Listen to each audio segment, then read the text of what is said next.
Success tales, particularly in Hollywood, don't always end happily ever after. Inspiring rags-to-riches stories abound, but unfortunately some of the biggest stars go astray after reaching the top. A number of well-known celebrities have, surprise, found themselves without a house, whether as a result of addiction, mental health issues, or bad financial choices.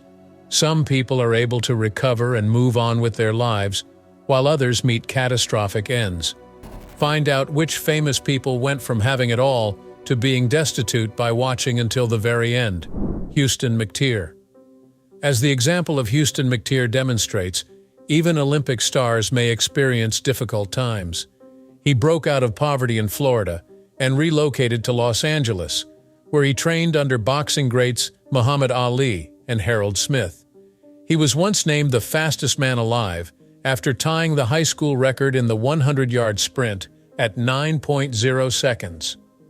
Not only did McTear qualify for the 1978 U.S. Open, but he also graced the cover of Sports Illustrated Olympic squad in 1980. However, he was unable to compete due to the United States' boycott of the Games. Then, in the 1980s, he lost support from the club he worked for and resorted to drug usage, which left him homeless for 3 years. An elderly woman came to his rescue after he slept for 3 years on Santa Monica Beach. The Claire Foundation is a Santa Monica ministry that serves meals to the homeless, and McTear subsequently said that he never went hungry because of it. He re-established his life and wed Linda Haglund after that. Willie Ames. Famed actor Willie Ames was once homeless after a devastating financial collapse. His films include Eight is Enough and Charles in Charge. At long last, he was out of a job, money, a wife, and a kid. Even as a wilderness guide, Ames was unable to find any other job, so he lived in parks, beneath bushes, and in parking garages. He used to make over $1 million a year, but he lost it all and is now homeless. He mentioned in an interview that he was making somewhat more than $1 million per year when Eight is Enough was at its pinnacle. Then out of nowhere there was a lack of a job, a bank account, a spouse, and a child. I had no idea it could happen so quickly. I was essentially on my own. When I could, I slept with friends, in parking garages, or even in parks. I felt humiliated, thinking, is this how my life really turns out? While I lay among the bushes comes to mind, ... After Ames got well and completed the required training and licensing examinations, he made a triumphant return to the financial services industry. Moving back to his roots in acting and directing, he spent time in both Vancouver and Hollywood. Moran. Playing Joni Cunningham on Happy Days catapulted 14-year-old Moran into the public eye. Nevertheless, due to her careless spending of her fortune, she became homeless and impoverished later in life. Reportedly, she had frittered away her fortune to the point where she had to foreclose on her house in California in 2010. The couple ended up moving in with her husband's mom in an Indiana trailer after she became too old to live alone. This arrangement was short-lived. She returned home from a night of drinking to find her mother-in-law fighting with her. As a result, she was expelled from the trailer park. Not long after that, she was homeless and living in a series of motels as she was about to divorce her husband. Even worse, she was photographed at an inn, and she died of a heroin overdose while destitute and unhoused. Plato. One such child actor whose life tragically turned out to be Plato, who starred in the comedy Different Strokes. She battled homelessness after the program finished and died of a heroin overdose. Behind the scenes, Plato had already started using drugs, despite the fact that she was only 14 when she made her debut on the popular comedy. By the time the program ended, she had hit rock bottom and was entangled in many controversies. In 1992, she was caught falsifying a prescription, and the year before that, she robbed a video store. These were only two of the legal troubles she had while fighting alcohol and drug abuse. She was enrolled in drug recovery programs in 1999 after serving time in prison. She pretended to be clean and sober when she was found living in hotels in Oklahoma. Nevertheless, her body was found weeks later overdosed. In the end, her death was determined to be a suicide. She confessed to being an alcoholic and drug addict on the Howard Stern show the day before she died, while she was homeless. Callers' relentless stream of inquiries and insults may have finally snapped her out of it. Lonnie Wilson. Lonnie Wilson skyrocketed to fame after launching a successful modeling career. Nonetheless, owing to circumstances such as substance abuse and psychological disorders, she is currently without a house in Venice Beach. Prior to her marriage to Baywatch actor Jeremy Jackson, Wilson was a famous fitness model who appeared in several magazines. She became homeless due to her meth addiction and issues with mental health. Even though her marriage had been rocky from the start, including an attempted strangulation by Jackson, she continued to hold her ex-husband responsible for all of her difficulties. She went on to say, "I think because I pick up on the electricity, I also pick up on certain chemicals, batteries, fuses, wires, and different types of metals," essentially claiming that her sensitivity to electricity made it impossible for her to live indoors. The validity of her claim that her body filters out such material, or whether it is only an attempt to rationalize her meth addiction, remains debatable. MC Hammer. After becoming a three-time Grammy winner, hip-hop artist MC Hammer found himself on the streets. His infectious hip-hop and dance tunes ruled the 90s, and he became famous for his distinctive parachute trousers, typewriter-inspired dancing steps, and the slogan, "Hammer Time." He even had a cameo appearance in the animated series Hammerman. With his newfound wealth, Hammer wasted no time in buying a 40,000 square foot estate, which he then renovated to the tune of $30 million, as well as 17 automobiles, 2 helicopters, a plane, and racehorses. But his fame faded as the tides of popular music turned. He kept his mansion and other luxuries and continued to employ more than 200 people despite his increasing financial deficits. He racked up over $800,000 in tax arrears and $3 million in debt after selling all of his property. Over time, he got back on his feet by relocating to a smaller home, planning concerts, and prudently saving and investing his earnings. Jan Michael Vincent. Addiction, aggressive conduct, and unfortunate circumstances led Jan Michael Vincent, once a Hollywood heartthrob, to end himself homeless. For a while he was famous because to his appearance in the hit TV show Airwolf, where his beach bod and all-American good looks were on full display. But he quickly became addicted to drugs and booze.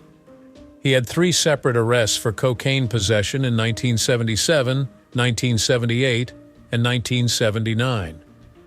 Arrests for physical attacks, drunk driving, felony assault, and bar brawls occurred between 1984 and 1985.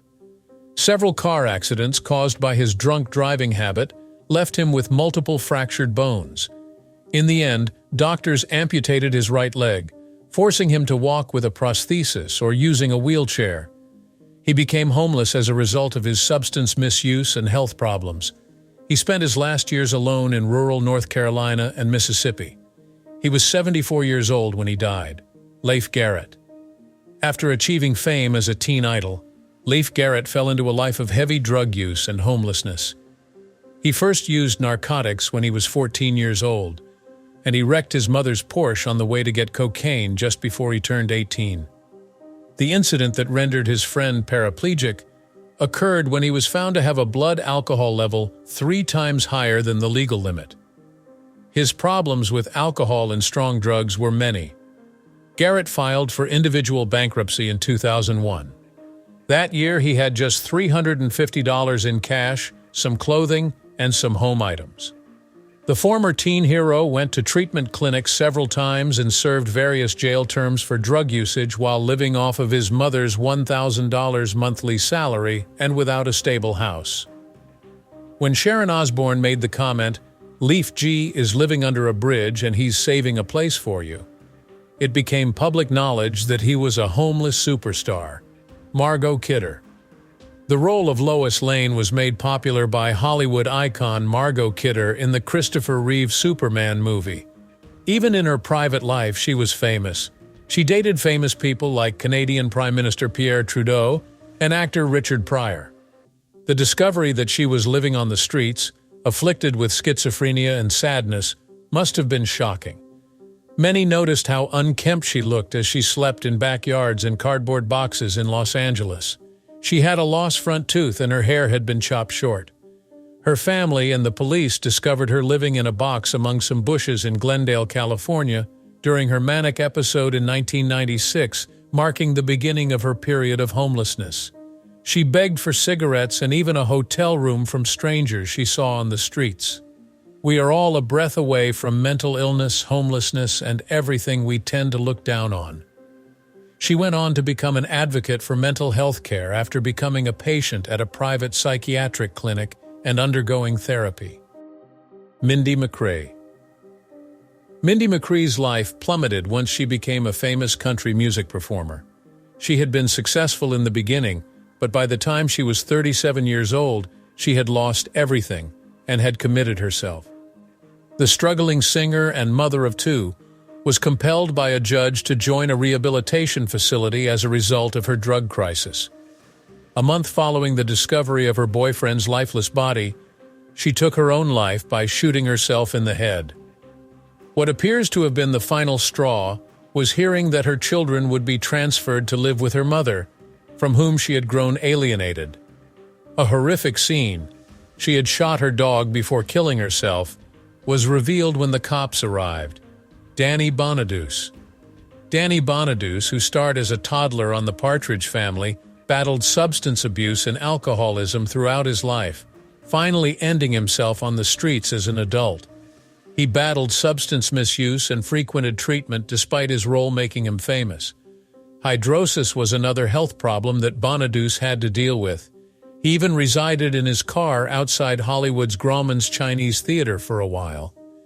In an interview, he discussed his experiences as a homeless celebrity, saying, "I was still famous and people had no idea I lived behind the dumpster." He frequently greeted autograph seekers from his car. Bonaduce remarried, worked as a drive-time DJ on WSY, and finally retired from radio in Seattle owing to his physical condition and brain surgery. He later recovered and signed autographs and took photographs with people. Sugar Ray Williams. Among Sugar Ray Williams's many NBA accomplishments are his roles as captain of the Knicks and a member of the Celtics' 1985 championship squad. But things got tough for him later on. Reportedly, he slept in his Buick at Pompano Beach, Florida in 2010. Despite the NBA's emphasis on player loyalty throughout their careers, Williams said in an interview that the league showed little mercy to former players once their playing days ended. Despite not having an addiction of any kind, he had a hard time finding work after retirement and was ultimately forced to file for bankruptcy.